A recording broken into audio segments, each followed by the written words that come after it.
a esta conferencia en el marco del Congreso Técnico Tabasco 2020.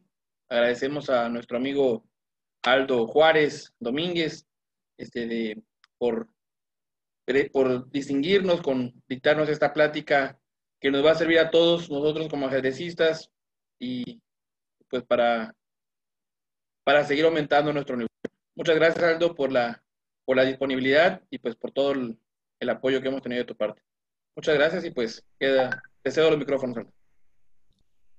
Muy buenas noches a todos. Muchas gracias por la bienvenida, amigo Rubén. Agradecemos a todo el foro que está aquí presente y pues espero aprovechen un poquito la conferencia. A grandes rasgos es finales de ajedrez y esperemos de cierta manera contribuir por lo menos en la base que es la determinación de los finales de ajedrez y tener un poquito de evaluación para que vean de la complejidad misma que existe en el ajedrez, ¿no?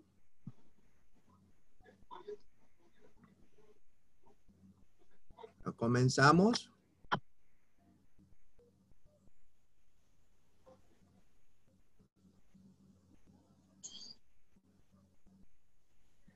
Bueno, me presento nuevamente. Soy Aldo Juárez, soy instructor FIDE, entrenador de alto rendimiento en cuestión de temas de finales de ajedrez. Prácticamente desde 2012 estoy especializado en el estudio de finales.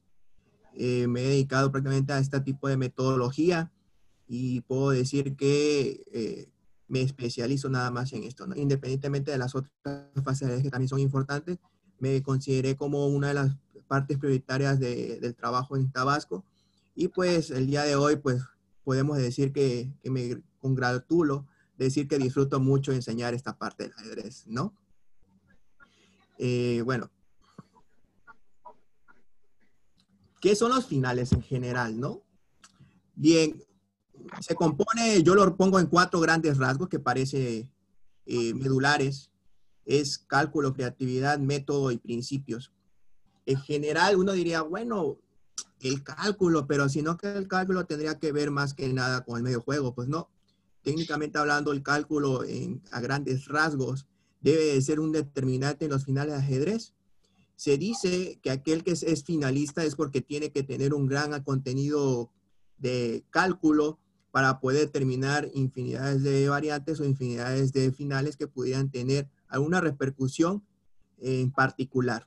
Entonces, los finales, por ende, en particular, te brindarían o forzarían a tener un determinado nivel de cálculo y, por ende, si te dedicas a calcular en los finales, la ayuda medular para todas las otras fases del juego te ayudarán. ¿Por qué? Simple y sencillamente porque el cálculo en final te ayudará a poder calcular en el medio juego, a tener una sensibilización al momento de la determinación y finalmente pues la apertura ya pensarás 2 veces antes de querer elegir un camino adecuado o si está muy confuso, si es necesario entrar a este tipo de objetividad o variante. Entonces, como la misma escuela rusa, la misma escuela cubana y en gran parte general de las grandes escuelas, lo primero que se enseña son los finales, derivado de lo mismo. Porque te pone la siguiente fase que es la creatividad. ¿Por qué se enseña primero los finales y no se enseña la apertura y el medio juego? O sea, lo normal, como en México suele suceder, es se enseña primero la apertura, después el medio juego y después el final. Pues no, lo ideal siempre es enseñar primero el final, porque a medida de alto rendimiento, la creatividad te va a dar la misma idea o la misma facultad para poder las otras 2 fases del juego realizarlo. Recordemos que los finales son finitos y en general el medio juego es infinito, pero al tener una creatividad en el final te dará por ende una idea bastante clara de qué puedes repercutir en el medio juego y por ende también si logras aplicar la creatividad en el final, por ende llegarás a descubrir cuáles son las aperturas que más se te acomodan al inicio sin necesidad de tener un libro de aperturas. Entonces, por eso se menciona que los finales son lo primero o lo básico para enseñar. Bien, el método. ¿Por qué es un método? Finalmente, algo que a mí me fascina de los finales es que los finales a través del tiempo nunca van a cambiar.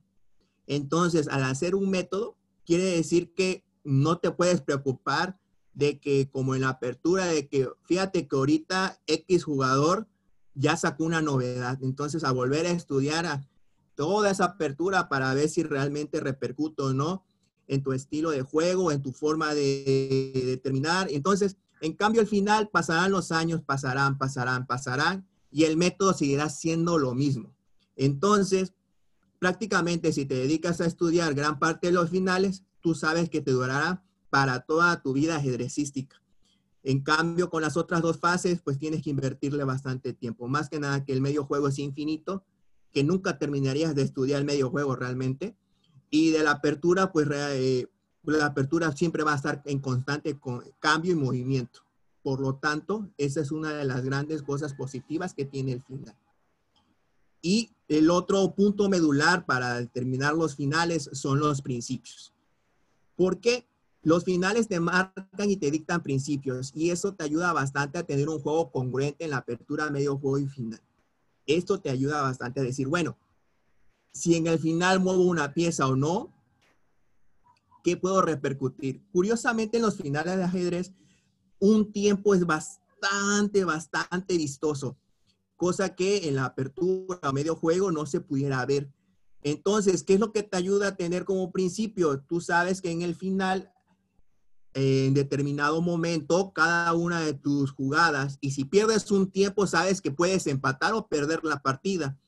Y entonces, ya eso te ayuda que en el medio juego o el final lo pienses dos veces para tener que gastar un tiempo o malgastar algún tipo de jugada que tú pudieras decir, bueno, ¿será que la puedo jugar? Pero si de repente ves que la jugada es para perder un tiempo hacia ti mismo en tu partida, como que dices, bueno, ya no lo haré. Entonces, si ves este tipo de principios que son aplicables a finales, pudieran ser bastante congruentes o símil en las otras dos fases del juego, por mencionar grandes cosas. Y pues al final, recordemos que los finales pues son en su gran conjunto con pocas piezas. Bien, continuamos. Cálculo. En el final siempre puede ayudar, y lo menciono bastante, que es determinar la mejor jugada. A veces no es a veces buscar un montón de variantes, sino primero que se debe determinar es cuál es la mejor jugada. Y para esto, obviamente, te debe de ayudar la evaluación de la posición. Una vez que tienes evaluada la posición, ya puedes determinar la mejor jugada sin necesidad. Realmente el finalista no es que anda calculando todas un montón de variantes a la vez cuando llega a esta fase del juego. Lo que llega primero el finalista es evalúo y luego veo cuál es la mejor jugada. Y después de determinar cuál es la mejor jugada, ahora sí ya paso a lo siguiente, que es las variantes exactas. Entonces veo si la opción A de este movimiento me va a hacer, puede ser esto, o la opción B o la opción C. Otra de los temas que también te ayuda al final y que me imagino que también se debe de aplicar en las otras dos fases del juego es que siempre traten de calcular nada más 3 variantes, no calcular más allá de eso. Entonces, traten de calcular la mejor jugada y de ahí nada más calculen las 3 variantes que ustedes pudieran considerar las más óptimas de esa respuesta que tienen a la realización de dicho acto. Entonces, en ese sentido, pues prácticamente trates de calcular las variantes exactas lo más que se pueda.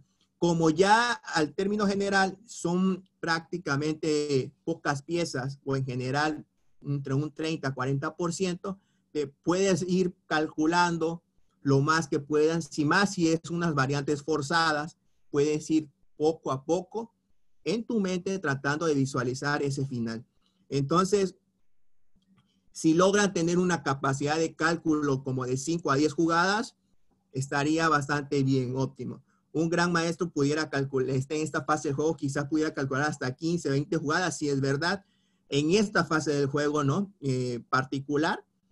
Entonces, cuando ustedes escuchaban bastante a los grandes maestros, cuando decían, bueno, es que ese maestro calcula hasta 20 jugadas en una posición, realmente es una referencia, parte del medio juego, pero parte más del final, porque muchas de las jugadas a veces son muy forzadas.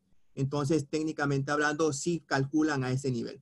Entonces, Si logran determinar o poder calcular, por ejemplo, 5 jugadas exactas en un final que son finito, les ayudará bastante, no solamente en el final, sino también en el medio juego y en la apertura, ¿no? También, curiosamente, el cálculo en el final te ayuda a atacar y defender. Es decir, ¿será que pudiera yo ganar? ¿Será que puedo dar algún mate? ¿Será que pudiera yo tener la ventaja en espacio o iniciativa? Entonces, pero híjole, creo que me dejé por ahí un mate al pasillo, no lo sé. Entonces, el final te trata de ayudar, que decir, híjole, pero lástima, me falta un tiempo para poder llegar a realizar X variante, ¿no? Entonces, ya tratas de pensar, bueno, con esta jugada debo de atacar y con esta debo yo de defender. Entonces, esta parte del cálculo en el final te ayuda bastante, no solamente aquí, sino en las otras fases. Creatividad. Técnicamente la creatividad, aunque pareciera que no, a pesar de que es muy metodológico, ya existe. ¿Por qué? Realmente la creatividad está basada parte en la imaginación. Es decir, pero yo veo que en el final casi no hay nada. Yo veo las mismas piezas, veo los mismos peones. Pues yo creo que esto se empata, ¿no? Entonces, jugadores de inferior nivel, por lo regular suele suceder que dicen, no, pues son las mismas piezas, son los mismos peones. Esto debe de ser un empate, técnicamente hablando.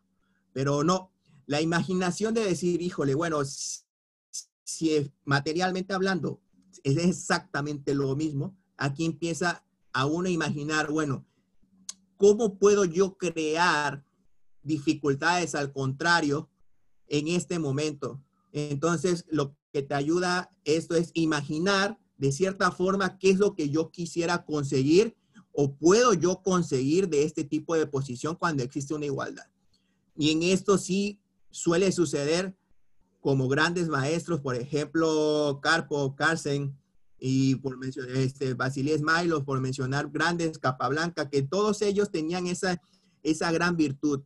Es decir, finalmente decían, bueno, ¿cómo me va a poder ganar esta persona? Pues estos buscaban prácticamente crear, buscar ahí, buscar, enfocarse, visualizar y lo lograban, es tratar de visualizarse. Entonces, lo que te da esa imaginación, decir, bueno, yo creo que por aquí, si yo pudiera entrar con una debilidad en el flanco de dama, estaría fabuloso. Entonces, empezamos, ¿no? ¿A dónde es que quieres llegar? No, pues si yo pudiera tener un peón pasado por ahí en el flanco de dama, a costa de un peón, y si el otro peón que estoy dando no logra coronar a tiempo y yo corono primero, pues entonces yo creo que sí puedo ganar.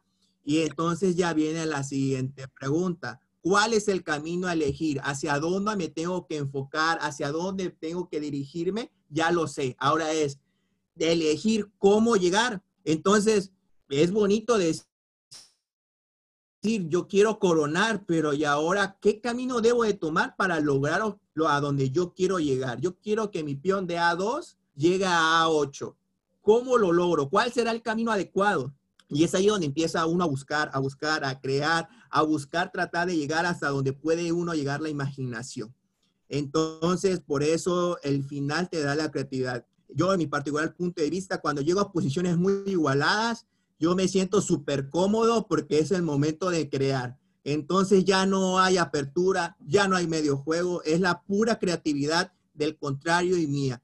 Porque si estamos en igualdad de condiciones, si tenemos las mismas piezas, si tenemos los mismos peones, quiere decir que nada más queda más que la pura creatividad de mi contrario y la creatividad mía. Ya no hay teoría, ya no hay que si alguna variante, ya no hay más. Simple y sencillamente es su creatividad versus mi creatividad. Y ahí se verá la fuerza que existe entre cada uno de nosotros, ¿no? ¿Por qué es método? Bueno, lo básico sería finales básicos. Eso lo sabemos todos. Y es lo que se debe de enseñar. Por eso cuando yo menciono que es lo primero que se enseña, es porque los finales básicos es lo que se debe de enseñar siempre en cualquier tipo de ajedrecista. Una vez que se enseñan los finales básicos, ahora sí ya puedes empezar a enseñar aperturas, ideas principales, el medio juego con las determinadas ideas, de estrategia, pero lo básico, o lo primero que se debiera de enseñar en toda escuela son los finales básicos. A partir de ahí es que una vez que domine los finales básicos, pues ahora sí es el momento. Con finales básicos, ¿a qué me refiero? El final de rey-dama contra rey. El final de rey-torre contra rey. El de dos torres y rey versus rey. El de pareja de alfiles y rey contra rey. El de alfil y caballo y rey contra rey. Eso es lo que yo me refiero con finales básicos. También las posiciones básicas de torre, ¿no? La posición lucena, que estamos hablando de torre, peón y rey versus rey, cuando ya está la posición en el peón en séptima, el método de lado largo, la defensa de Clenand Horwitz y la defensa Philidor. Son, técnicamente hablando, los finales básicos que debe de saber todo tipo de jugador de ajedrez cuando inicia. Digo, eso es lo ideal, eso es lo que se debiera enseñar. Ya de ahí, más adelante pudieras entrar en una idea más clara y profundizar en los finales, pero es lo primero que se debería enseñar. Una vez que al niño o a la persona que estés enseñando, porque puede ser un joven, puede ser un adolescente, puede ser un señor, una señora, lo que sea, en este término de edad no hay problema. El tema es siempre enseña los finales básicos y de ahí enseña las ideas, como debe de ser, de aperturas y medio juego, ¿no? Bien, es una técnica realmente, ya cuando, no sé si han escuchado siempre cuando están muy a menudo, cuando hay partidas de grandes maestros o hay partidas entre jugadores de club y están checando uno y otro y dicen, bueno, pues ya esto es cuestión de técnica. Bueno, ¿por qué es cuestión de técnica? Porque se supone que con anterioridad ya se estuvo esto estudiado y ya nada más tienes que aplicar netamente el método. Algo que ya está establecido, algo que ya está predicho. Entonces, técnicamente hablando, esto se debe ganar. Por mencionar algo, este tipo de finales no se enseña, pero bueno, ya es manera de la praxis, pero dependiendo de la edad, pudiera uno quizás omitirlo o no. Por ejemplo, cuando es, perdón, no sé, rey y torre versus un peón, ¿no? Y rey. Entonces ya sabemos que nada más se tiene que terminar de capturar el último peón y buscar el mate de rey, torre contra rey. Entonces ya esto es cuestión de técnica y simple y sencillamente se debe de ganar. Por eso se menciona que es cuestión de técnica, porque ya nada más es cuestión de tiempo para que pueda el jugador llegar hasta donde ellos quieren. Luego, creación de debilidades. Esto es algo que me ayuda y me gusta bastante del final de ajedrez. Siempre el final, cuando es una posición muy igualada, siempre se trata de buscar y crear nuevas debilidades. A lo mejor, y puede ser que no existan debilidades, pero el final te ayuda a tener una idea clara de que cada movimiento de peón, ojo, cada movimiento de peón es una debilidad. ¿Cómo me puede decir eso, maestro? Sí, efectivamente, quiere decir que cuando tú juegas peón dama o juegas peón rey, ¿ya existe una debilidad? Sí, es correcto. Entonces, el final te ayuda a entender que si cada movimiento de peón es una debilidad, pues eso lo pasas a símil a las otras fases del juego, al medio juego y a la apertura. Entonces, tienes una nueva idea, una nueva estrategia, un nuevo paradigma. Y entonces dices, entonces si yo muevo un peón en la apertura, ¿ya es una debilidad? Sí, ya lo es. En menor o mayor medida, eso ya es otra cosa, ya estaríamos entrando en evaluaciones más profundas. Pero realmente cada movimiento de peón es una debilidad. Y si cada movimiento de peón es una debilidad, puedo empezar a crear las debilidades adecuadas para que yo pueda tener poco a poco ventajas en el final. Realmente el final es de mucha paciencia, tolerancia, y es de ir poquito a poquito, hasta que caiga el oponente. Queda una estructura mental adecuada.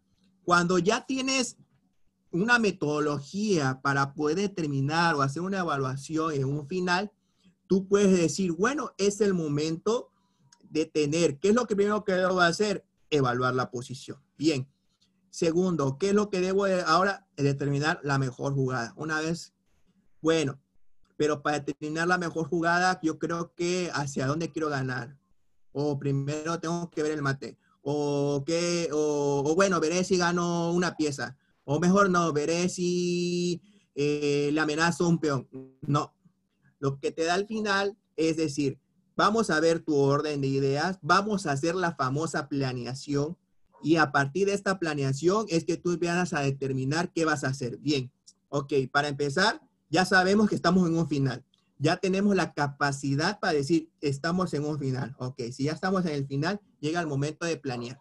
Así como la apertura y el medio juego tienen sus fases, tú en la apertura tuviste una planeación, en el medio juego tuviste una planeación y ahora en el final tienes una nueva planeación. Y a partir de ahí tomas decisiones. Que si pudieras hilar las tres, estaría fenomenal. Eso sería lo más adecuado. ¿A qué me refiero? Si tú ya sabes que en la apertura, no lo sé, española, el final que vas a llegar es un final de torre y alfil versus torre y caballo, entonces tú esa planeación la debes de hacer desde el momento de la apertura. Tú ya sabes si tienes conocimiento que este tipo de final es lo más a menudo de este tipo de apertura. Entonces, esta planeación medular la vas a ir llevando poco a poco, a través de las diferentes fases del juego. Y ya cuando llega al final, entonces dices, bueno, llegó el momento de aplicar la técnica si realmente tengo ya la ventaja. Si no tengo la ventaja, es momento de crear debilidades para obtener una pequeña ventaja y en este momento empezar a tomar decisiones. ¿Qué es lo peor que puede pasar? Si al final la posición está equilibrada, entonces ya empiezas a determinar. Y también puedes tomar decisiones de decir, bueno, la posición es empate, ¿será que es el momento de arriesgar? También puedes tomar ese tipo de decisiones y decir, bueno, la opción A me da el empate, la opción B es dudosa, pero probablemente pueda yo ganar o perder. Y la opción C de plano pierde, ¿no? Entonces dice, bueno, ¿será que tomo?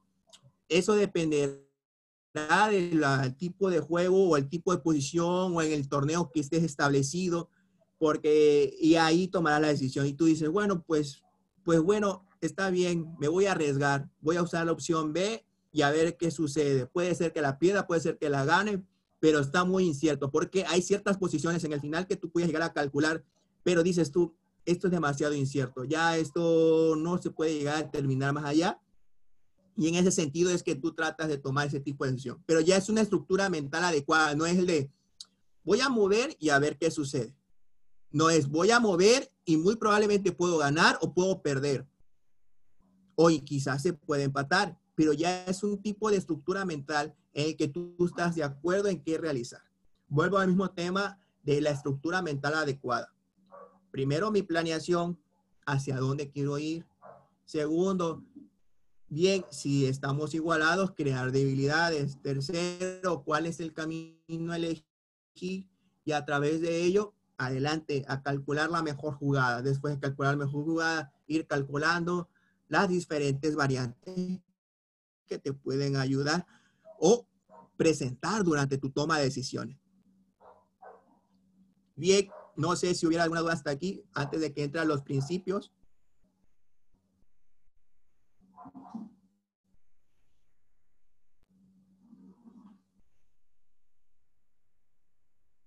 No sé, ahí, Rubén. Si no, continúo con los principios y ya continúo, ¿no? Bien, dentro de los principios de los finales en forma general, pudiéramos decir los siguientes aciertos, ¿no? Cuando se tiene ventaja material, netamente se cambian las piezas. Siempre que se tiene ventaja material, se cambian las piezas. ¿A qué me refiero? Si tengo pieza de más, voy a cambiar las piezas. Si yo tengo ventaja de pieza de más, cambio las piezas. Pero cuando tenemos desventaja de material, pues se cambian los peones. Y esto prima en principios.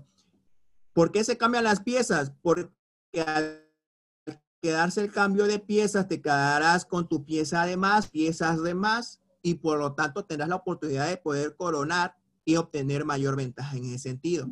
Pero cuando tú eres el que tienes, por ejemplo, la pieza de menos, entonces empiezas a cambiar peones, y al final puede ser que quede un rey y un caballo versus rey. Entonces ya no se gana.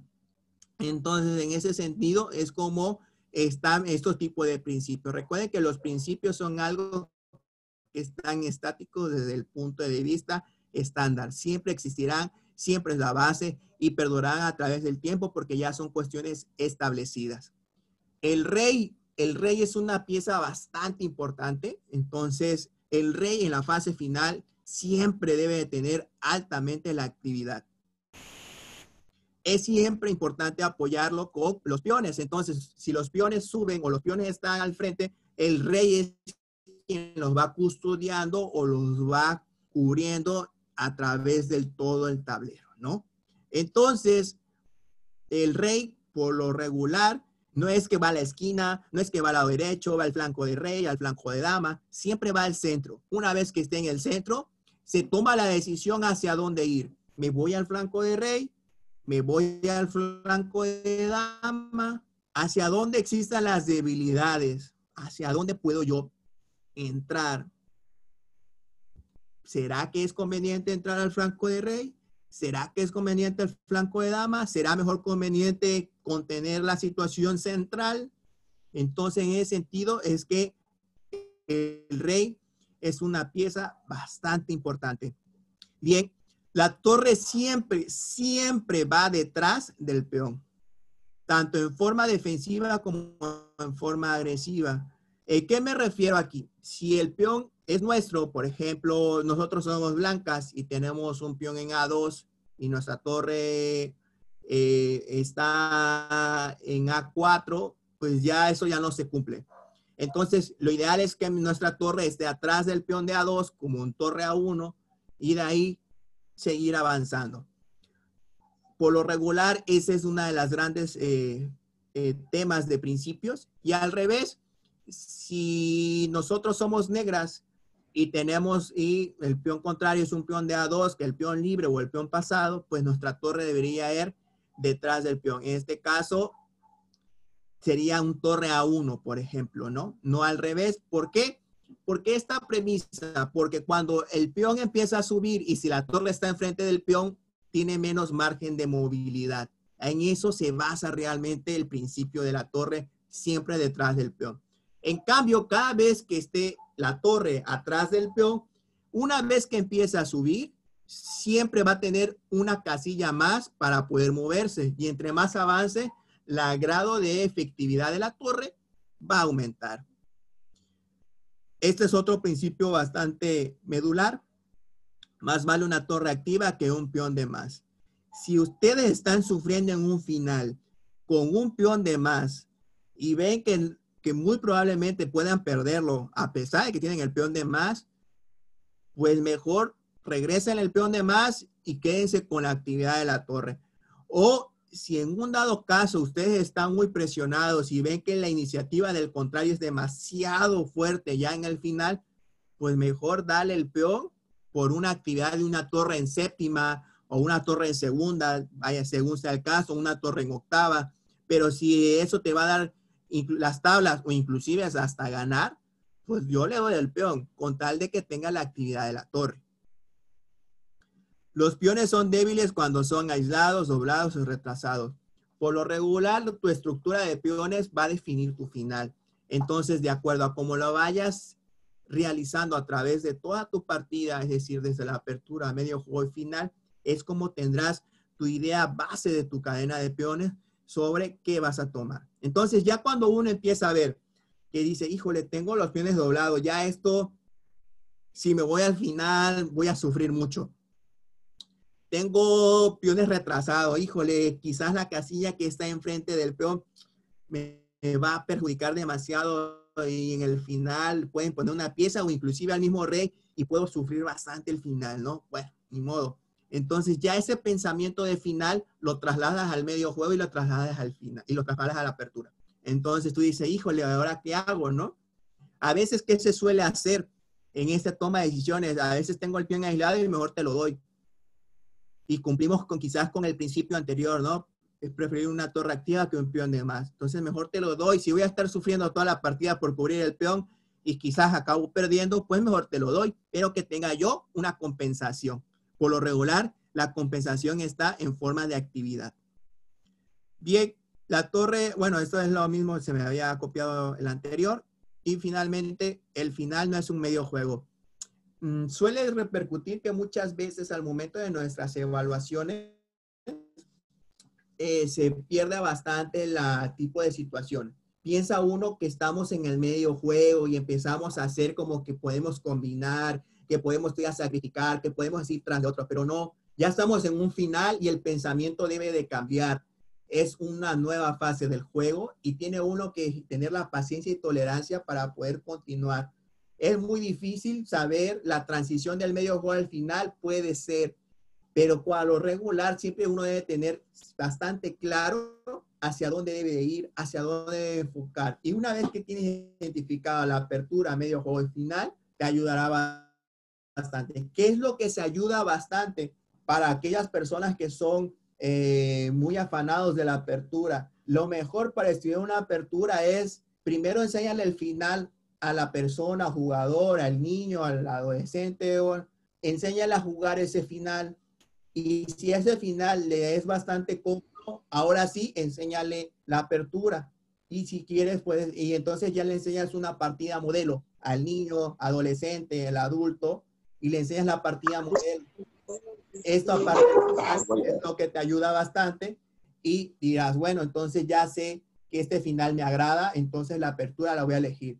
Pero si veo el final y no me agrada en lo absoluto, pues bueno, entonces mejor ya le pienso y mejor cambio otra apertura que pudieras ayudarme a un final que me sea más agradable, ¿no? Más que nada, esas son las cuestiones medulares y voy a ver por aquí, permítame. A ver.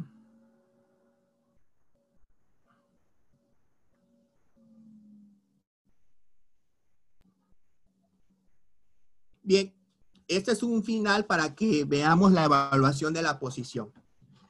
Bien, en este tipo de final, ya si se dan cuenta son pocas piezas, pero hay bastantes peones y empezamos con la evaluación.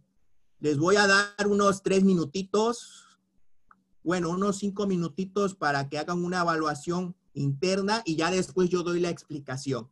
Si hubiera alguna duda durante estos 5 minutos, se apertura el foro. Bueno, si así me lo permite Rubén, por mientras que todo el foro puede realizar una evaluación en forma interna en casa y puede hacer durante 5 minutos la evaluación de este final, ¿no? Sí, maestro, como usted diga. Bien, bueno, se apertura para todos. Quien tuviera alguna duda al respecto, para los que no tuvieran dudas, pues continúen con la evaluación de este tipo de final para que después de esos 5 minutos yo dé mi idea de cómo se evalúa el final. Recuerden, hay caballo, alfil, torre, peones.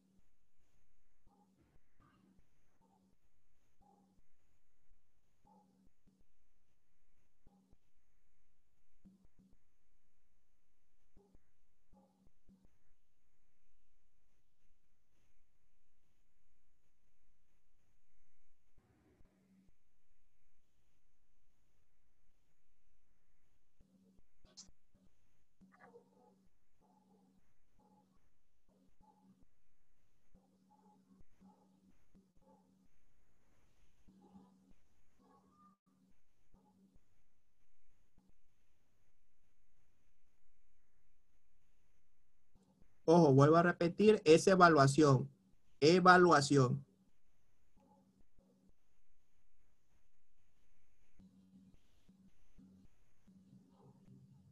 No es calcular, no es decir variantes, es simple y sencillamente evaluar. Evaluar. Hay cuentan que ya llegaron a esta fase del juego y dicen, híjole, bueno, pues ya sufrí toda la apertura, ya sufrí el medio juego, bueno, pues ya estoy en el final, te tomas un sorbo de agua o jugo de naranja, lo que estén acostumbrados a tomar. Si es necesario ya pues que se consume en su, bueno, lo que se tenga que consumir, su platanito, nueces, qué sé yo, y sobre eso ya empieza uno a tener un poquito más de energía en la fase final, ¿no?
Bien, parece ser que ya pasaron los 5 minutos.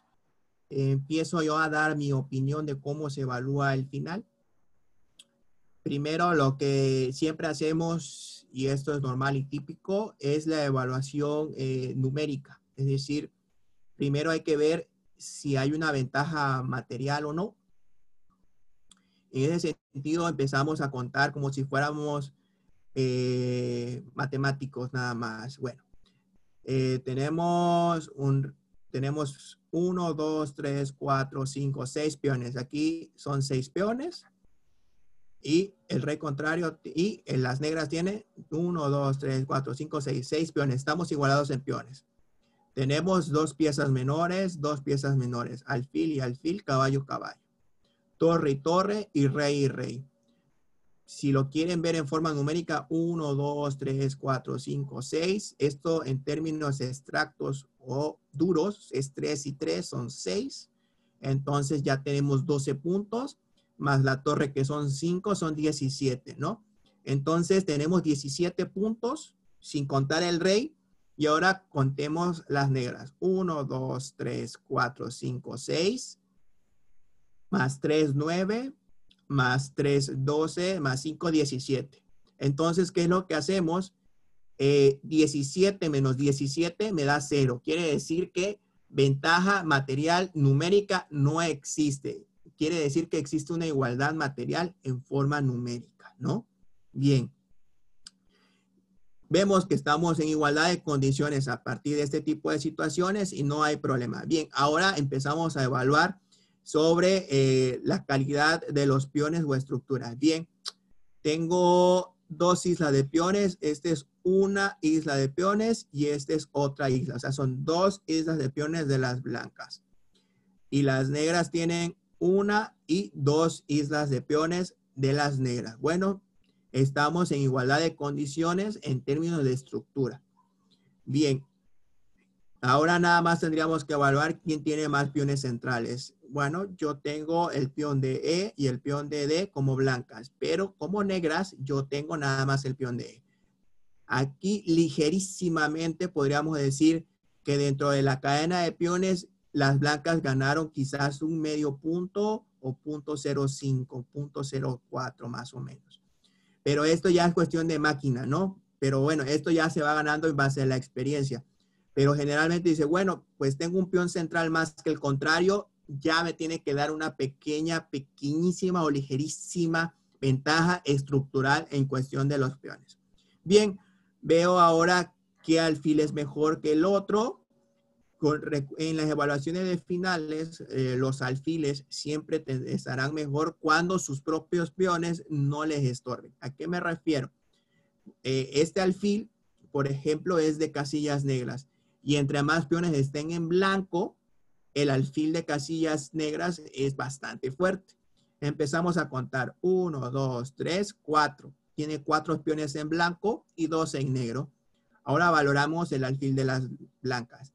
Tengo 1, 2, 3, 4, 5. Quiere decir que este alfil es inferior a este alfil. Ligerísimamente podría decir que este alfil es mejor que este. ¿Por qué? Por la estructura de peones. Entonces, Aquí las blancas están en desventaja versus a las negras en materia de la evaluación del alfil. Bien, ahora pasamos a evaluar los caballos. Bien, el caballo tiene punto de apoyo. Los puntos de apoyo siempre es un lugar que tenga el caballo sin necesidad de ser expulsado.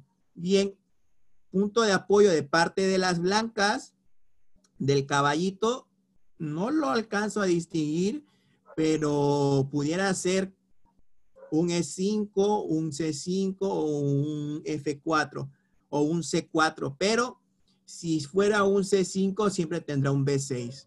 Entonces, aquí, por ejemplo, un punto de apoyo que tengan, no tanto. Sin embargo, habría que ver ahora si los puntos de apoyo ya no son formas de poder determinar qué pieza o qué caballo es mejor. Ahora hay que ver qué caballo se puede mover con más facilidad.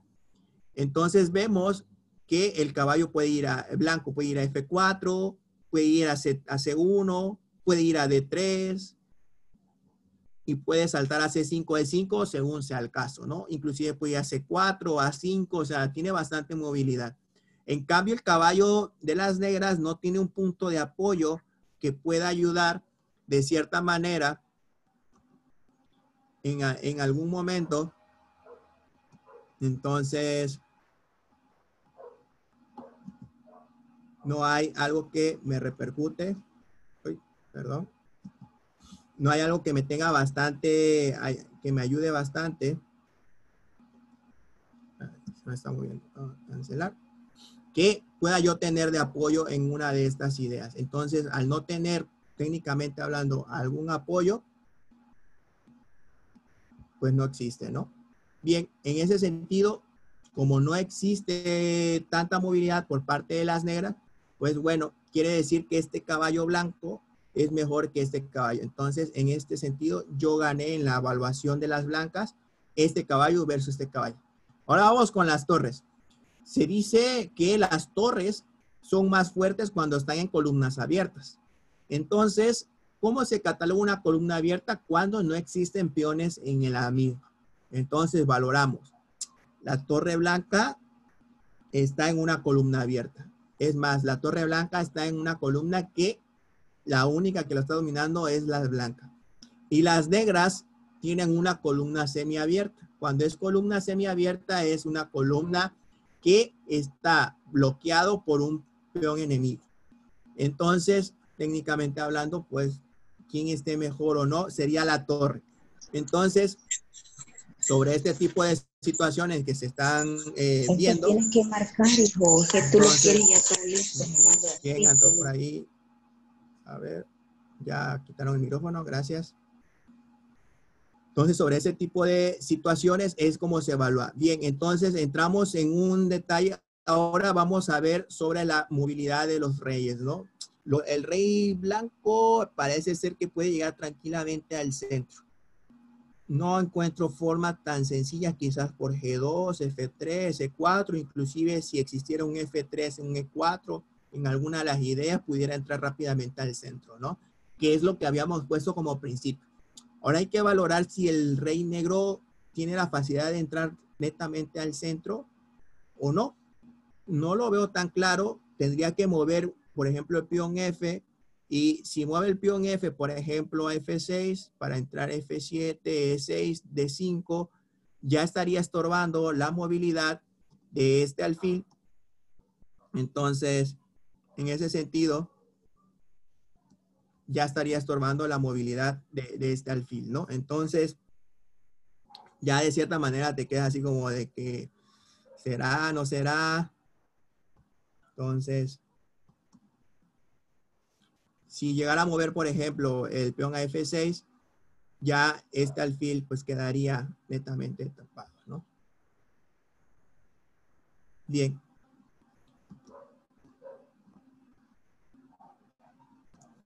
Ahora, ya tengo la evaluación en forma individual de cada una de las piezas de la estructura de peones y es el momento de analizar el final en su conjunto. Si podamos ver, la ventaja está ligerísimamente para las blancas, porque tiene un mejor caballo, tiene una mejor torre y una pequeña mejor estructura de peones. Sin embargo, las negras constan de un buen alfil y de una estructura dentro de cierta manera de las negras bastante claras. Bien, ¿cuál sería el plan a seguir por parte de las negras? Porque el plan de las blancas se ve bastante fácil, ¿no? El plan de las blancas en este caso es netamente entrar sobre la columna para poder atacar sobre estos puntos y tener bastante, entrar en séptima. Claro, ahorita este caballo está cubriendo esta casilla, pero en dado caso pudiéramos expulsar este caballo y existir algún detalle para entrar en séptima, ¿no? Entonces el tema ahí es bastante fácil por parte de las blancas, es entrar en séptima y molestar al flanco de dama. Y si puedo, me elimino esta debilidad y me quedo con mi mejor cadena de peones. Y si se da la oportunidad, pues también te cambio este alfil por este alfil, ¿no? Por las blancas parece ser que es bastante sencillo. Bien, ahora, ¿qué pasa si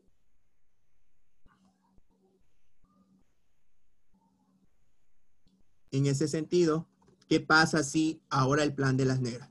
Bueno, las planes de las negras tienen básicamente el pasivo, el activo y uno que pudiera ser entre pasivo, entre contrajuego, ¿no? Una de las ideas claras para que tengan las negras es que el rey vaya a cubrir el flanco de dama sobre estas casillas, ¿no?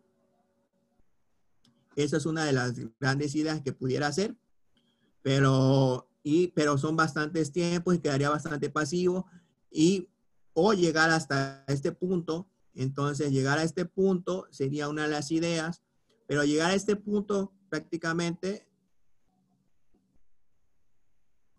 llegar a este punto no es algo sencillo, pero es para evitar la entrada aquí. Realmente eso es este plan. Y una vez que el rey negro llega al flanco del rey, al flanco de dama, tendrá movilidad su caballo. Entonces, ese sería uno de los planes. Pero pues si se dan cuenta son bastantes tiempos, 1, 2, 3, 4, son 5 tiempos para poder llegar hasta ese lugar y no es sencillo. Bien, el otro plan es el activo, que es el de abrir la columna D, es decir, abro la columna D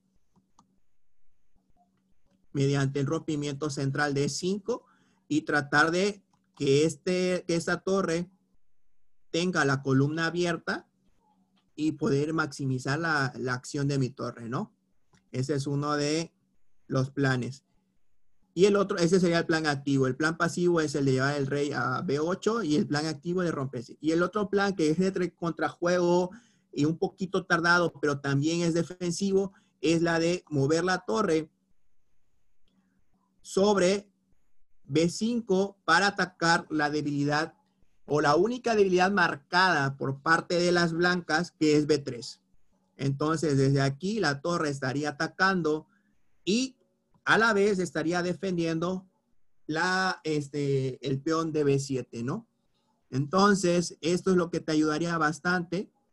Pero el detalle es que estando la torre en B5, se queda un poquito atrapada sobre esta columna y quizás sobre la fila pudiera existir algún cambio o inclusive algún problema con el rey enemigo, de no lo sé, a lo mejor algo así, así y así. Y entonces pudiera existir algún tipo de problema, ¿no? Entonces, no lo sé. También quizás a largo plazo tampoco pudiera ser tanto, pero bueno. Pero creo que era el plan más adecuado para poder resistir la posición y si vemos que el contrario no puede maximizar su ventaja, pues empata. El negro se desespera y se va por el plan activo, ¿no? Que es el de E5. Pero sobre eso es que se roba. Si se dieron cuenta, no hice grandes cálculos ni nada. Simple y sencillamente evalué la posición y sobre eso traté de trabajar. No hice más allá de eso. No me enfrasqué, no que si calculo acá y el otro, y no. Simple y sencillamente valoré en forma individual todas las piezas, la estructura de peones, movilidad de reyes y los planes que pudiera tener tanto míos como el contrario. Eso es lo que netamente se debe evaluar en el final. Y siempre se trata. Nada más como, como dato adicional, siempre debe de tener esa paciencia y tolerancia. Cuanto más menos me tardé en la explicación, si no mal recuerdo, fueron como 13 minutos. Entonces, si llegas al final con una media hora en tiempo de reloj o 40 minutos, inviertes 10 minutos en el final y te queda y te queda 30 minutos para la ejecución. Entonces, 10 minutos o de 7 a 10 minutos, porque como lo estuve yo hablando, pero entre 7 a 10 minutos, 7 quizás sería el tiempo máximo, puedes terminar de evaluar una posición. Pero yo diría que lo básico, que a través del tiempo, una evaluación de posición de final te debería de ser entre 5 a 7 minutos, más o menos, y no más allá de eso, porque estoy hablando de qué evaluación, ya de ahí tendrías que empezar a calcular. Entonces, ese es otro tema. Por eso le menciono que lo ideal sería que no te tardes más o menos más de 5 minutos, 7 quizás, y sobre eso tomar ya la decisión de empezar a calcular, ¿no? Bueno, hasta aquí llegaría mi participación, salvo que hubiera alguna duda referente al tema en particular, pues estamos abiertos al foro y pues ahí sí Rubén me apoya para saber quién tenga alguna duda para aperturarlo, ¿no?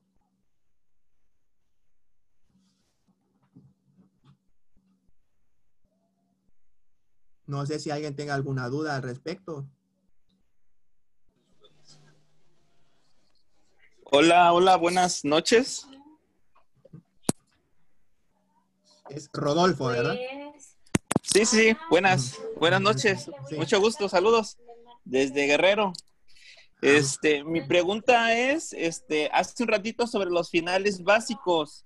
Ya había mencionado que el de rey y torre, rey y dama, el de los dos alfiles, y mencionó otros. Al final es que ya no los alcancé a anotar, no sé si me podría compartir. Sí, lo repito. Es el Sí, por favor. el de dama y rey versus rey. El de una torre y rey versus rey. El de dos torres y rey versus rey. El de dos alfiles y rey versus rey. El de alfil y caballo y rey versus rey. Pesado, pues.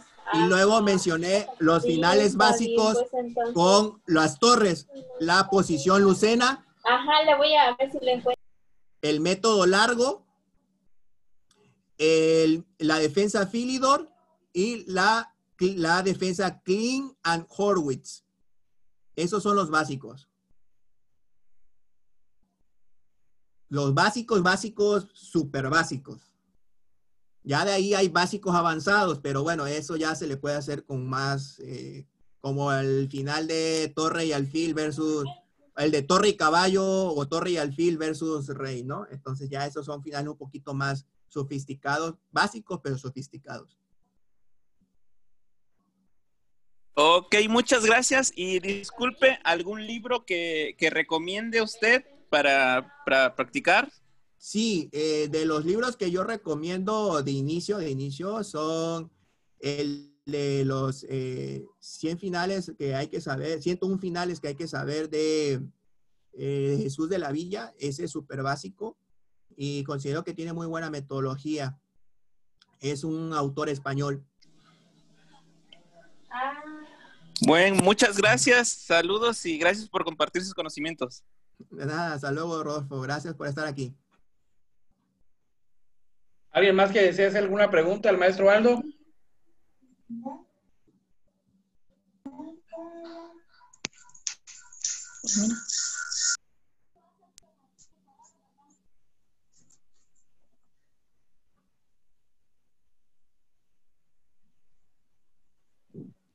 Sí, maestro Aldo, habla el profesor Yair. ¿Qué tal? Mucho gusto. Le agradezco mucho igual por todo lo que ha comentado y la verdad que igual recordando un poco de todo lo que hay que saber de un final que a veces lo olvidamos estudiar. Probablemente la mayoría de los jugadores nos enfocamos en las aperturas y medio juego. Y creo que el final es otro tema muy diferente y que pocos hemos olvidado. Y la pregunta que deseaba hacer, maestro Aldo, yo creo que lo que usted menciona, creo que es un poco en general hablando de ajedrez, pero sí quería pedirle un consejo para cómo ver la perspectiva de los niños en los finales. Bueno, más enfocado en los niños, porque un jugador de categoría libre lo ve diferente a diferencia de un joven y un niño. La pregunta concreta es, ¿qué recomendación le haría a un niño que sabemos que es muy pocas las veces que llega a un final, y también la perspectiva hacia un joven? Que en su caso vemos más común que llegue a un final, pero también es muy limitante, a diferencia de un jugador de categoría libre. Gracias. Sí, aquí lo que menciono es que los finales básicos los debe de aprender un niño de 6, 7 años. ¿Por qué? ¿Por qué la importancia? La importancia de tener el final básico de torre y rey, por ejemplo, torre y rey versus rey, es que el niño aprenda a manejar la torre. Realmente no es en sí el mate, es que el niño pueda manejar la torre de cierta forma y de mayor efectividad. Entonces, al enseñarle al niño de 6, 7 años el mate de rey, torre versus rey, pues técnicamente hablando, le da una perspectiva en forma implícita mentalmente del movimiento de la torre. Entonces, cumples con dos objetivos. Primero, si el niño llegara a llegar algún día, que es muy poco probable, a ese tipo de finales, pues sabe hacerlo. Pero realmente el tema pedagógico es el manejo de la torre. Eso es realmente lo que le ayudará al niño. No es tanto el mate o el final básico de torre y rey versus rey, sino el movimiento de la torre, que es lo que le ayudaría al movimiento, por ejemplo, del par de alfiles, rey versus rey. Si la persona lo domina bastante bien o el niño lo domina bastante bien, el niño en forma implícita va a saber que la fuerza de los dos alfiles es mejor que una pareja dispareja. Entonces, y en el otro caso de alfil y caballo, va a entender el niño que decir, entonces si yo llego a este tipo de final, esta pareja dispareja también la puedo capitalizar. Pero ese es realmente el objetivo primordial. Entonces, si al niño se le enseña este tipo de finales, técnicamente hablando, no es que llegue a ese final, es cómo maneja la torre, la dama, los alfiles y pues obviamente el caballo. Ese es realmente el tema medular de enseñarle los finales básicos. A un joven, pues, o un adolescente, depende sea el caso, sí se le puede enseñar más finales, pero es lo primero que se le debe de enseñar. Porque ellos quizás sí lleguen un poquito más a los finales, o mejor dicho, ya a la edad de 12, 14 años, técnicamente hablando, tienen de llegar a finales muy a menudo. Entonces, independientemente de que le va a tener una repercusión positiva en el movimiento de las piezas en forma individual, le va a ayudar en su juego para el cálculo. Entonces, al niño como tal es el movimiento individual de las piezas, y ya para el joven adolescente prácticamente se le está incentivando al cálculo. Ok, le agradezco mucho, profesor. Buenas noches, profesor Aldo. Sí. Desde Concordia, Sinaloa, profesor Love. Muy buena conferencia, muy buenos temas, ¿no? Felicidades. Mi pregunta, ¿no? A ver si podemos llegar a algo. Sabemos que los finales siempre son los mismos, ¿no? Estudiarlos una vez y alguna vez lo vas a ver, puesto que no cambian, ¿no? Mi pregunta sería una forma que usted recomiende para que el niño que aprende, por ejemplo, algún final de torre peón, diferentes, como la forma de practicarlo para que no se le haga, que no digan, se me olvidó, ya no lo vi, porque cuando vemos aperturas es más cotidiano que las repasen porque se equivocan, por qué motivo. Y los finales, cuando se aprenden, muchas veces tardan en que se les presenten en torneos o juegos en línea. Entonces, si usted tuviera una metodología para que el niño lo practique, digamos que le dedique un día a la semana, ¿no? y la forma de practicar esos finales para que no se los olviden, vaya. Bien, gracias, Jesús. Se te agradece por estar presente en la conferencia. Bueno, yo te voy a mencionar uno de mis grandes métodos que tengo. Digo, pues son bastantes años de experiencia y esto yo se lo compartí al maestro Reinaldo Vera, que tuvo un curso. Y el maestro Reinaldo Vera hasta se sorprendió de mi forma de entrenamiento, porque dice, ni yo lo hago, Aldo, pero la verdad que pues si te es efectivo, pues felicidades, ¿no? Cuando es un niño de 6, 7 años, lo ideal es que dependiendo, no sé cuántas sesiones tengas con el niño, voy a poner que tienes 3 sesiones a la semana con el niño. Entonces, siempre al niño, digo, dependiendo, tú como maestro sabrás su capacidad, pero yo más o menos le calculo entre 7 a 5 minutos y le pongo el reloj y voy a ir mate por mate. A lo mejor el de dama lo hace en 10 segundos, porque es un niño, rapidito lo hace. Paras el reloj, cambias la pieza y ahora empiezas con el mate de rey y torre. Lo va a hacer quizás en 15 segundos, pero ya, por ejemplo, si son 5 minutos, ya le queda 4 minutos 35. Ahora va a ser el de 2 torres. A lo mejor lo hace en 6, porque ya ven que los niños mueven rapidísimo y oprimen el reloj rapidísimo. Ya le queda 4 minutos 29 segundos. Y así, el chiste es que cada una en las 3 sesiones lo vas a hacer siempre antes de que inicies tu clase. Siempre, como religión. Luego, cuando el niño ya tenga cierta edad, veamos que a lo mejor ya tienes un año entrenando con el niño o 6 meses de acuerdo a los avances, ¿qué es lo que trato yo siempre de hacer? Es le bajo ese tiempo. Después de que 5 o 7 minutos, ya lo bajo a 3 minutos. Y a 3 minutos tiene que hacer todos los mates. Otra forma también puede ser, si lo ves que es muy poco tiempo, es hacerlo a minuto por cada final. Es decir, pones la posición de rey y dama contra rey a 1 minuto. Y el niño va a mover y rápido y te lo va a hacer en 10 segundos, porque los niños son así, ya cuando lo tienen dominado. Paras el reloj, cambias las piezas y vuelves a reprogramar el reloj a 1 minuto. Y ahora haces el nuevo mate, el de 2 torres y rey versus rey. Te lo va a hacer en 10 segundos, vuelves a hacerlo de nuevo. ¿Cuánto te puedes tardar? A lo mucho, lo mismo que ibas a programar entre 6 y 7 minutos. Pero es mejor invertir esos 6, 7 minutos antes de tu clase y no se le va a olvidar nunca, porque repite y repite y repite y repite. Entonces, ¿qué es lo que por lo regular hacemos? Esto yo lo veo de forma como cuando ves algo en tu casa repetitivamente y ya se te queda en forma intrínseca. ¿Qué es lo que se trata con este tipo de método? A través del tiempo he visto y he leído bastante con respecto a de que hay que hacer cosas en forma automática, pero en forma correcta.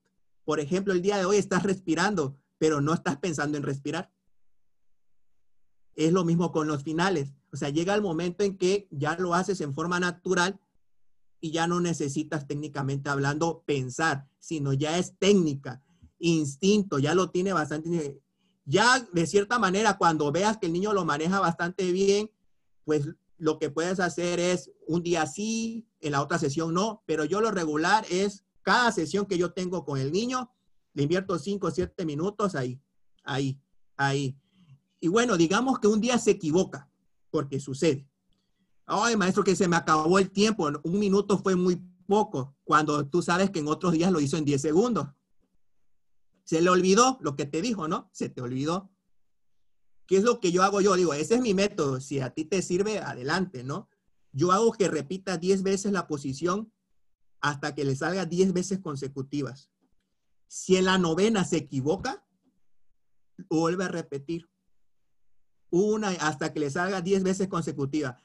Digamos que no es un regaño, es decir, híjole, qué flojera repetirlo 10 veces y si me equivoco en la 9ª lo tengo que volver a hacer. Entonces ya el niño dice, no me vuelvo a equivocar porque no quiero volver a pasar lo mismo. Y si tú le das, por ejemplo, de sesión 1 hora y ya invertiste media hora en esto, tú le vas a decir, nada más te queda media hora de clase. Y ya como que el niño dice, híjole, o sea, ¿cómo? Si es 1 hora, sí, pero esto que te estoy enseñando es parte del entrenamiento. Entonces, es una manera de obligar al niño a decir, o sea, o estás repasando en tu casa o llegará el momento en que en forma implícita te lo vas a aprender, ¿no? Gracias, maestro. Saludos. Saludos. No sé si hay alguna otra pregunta para el maestro Aldo. Sí, es que yo en los Adelante, finales, Samuel. es que después en los finales me vuelvo nervioso y luego checo de las partidas que las entablo y me doy cuenta de que pude haberlas ganado, pero pues por los nervios no jugué la jugada correcta y pues lo entablé. Entonces quiero saber cómo controlar los nervios. Bueno, ahí, por mucho que yo quisiera ayudarte, eso ya es un poquito psicológico, te soy sincero. ¿Qué es lo que yo hago? O sea, en mi punto de vista, cuando estoy en el final, es me pongo una pausa y me tomo un sorbo de agua, jugo, o voy al baño y me echo agua en la cara y ya de ahí me vuelvo a sentar y continúo y digo, a ver, ya esta es una nueva partida, ya pasó la apertura, el medio juego, es momento de replantear nuevas cosas. Entonces, te olvidas de todo lo que ya pasó, o sea, te olvidas de la apertura, del medio juego y ya entras en una nueva partida. Entonces, ya, bueno, a mí me funciona, no lo sé, pero es una de las cosas que siempre menciono. Cada fase del juego es una partida. Entonces, quiere decir que se juegan 3 veces la partida, por así decirlo. Es decir, se juega una partida en la apertura, una partida en el medio juego, una partida en el final. Entonces, si llegas al final y te pones nervioso, lo ideal sería, Samuel, en determinado momento, detenerte, respirar. Puedes respirar hasta 3 veces en forma profunda. Esto es algo que yo suelo hacer, es respiro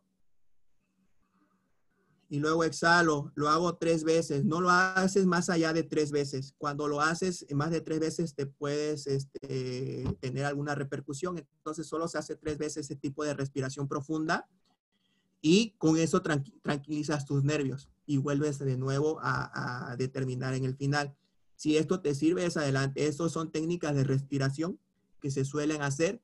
O sea, llegas al momento, ya tú sabes que estás en el final y te empiezas a sentir nervioso y antes de mover una pieza, te calmas, haces lo que te acabo de decir, trata de respirar lo más que puedas y exhalas despacio. Solo se hace 3 veces, no se hace más y listo. Inténtalo en las partidas subsecuentes y luego veremos a ver si te resultó, ¿no? Eso es mi consejo como cuestión de tema, porque pues también he tenido ayuda psicológica, porque si no, bueno, ya los jugadores de alto rendimiento deben de tener un entrenador de ajedrez, deben de tener pues obviamente un psicólogo, y pues obviamente debe tener un médico y aparte la parte de la nutrición, ¿no? Entonces, tienes que tener todas estas bases. Entonces, pues yo tuve que acudir a un psicólogo para tener esa ayuda psicológica, porque recuerda que como a ti te hacen los nervios, pues también yo tengo nervios, es normal, ¿no? Entonces, dentro de lo que yo he vivido con mi psicóloga deportista, ese es el tema de medular. A ver si te sirve. Por lo regular muy ad hoc, pero espero que te sirva, Samuel. Gracias. No sé si hay alguna otra pregunta para el maestro Aldo.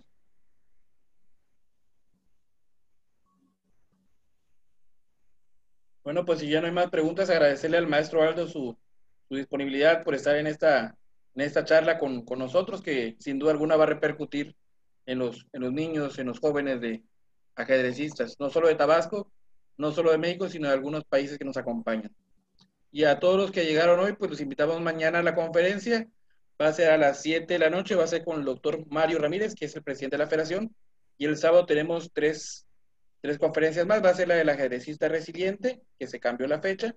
La de ajedrez para arbitraje para padres, con el maestro Hugo Arroyo.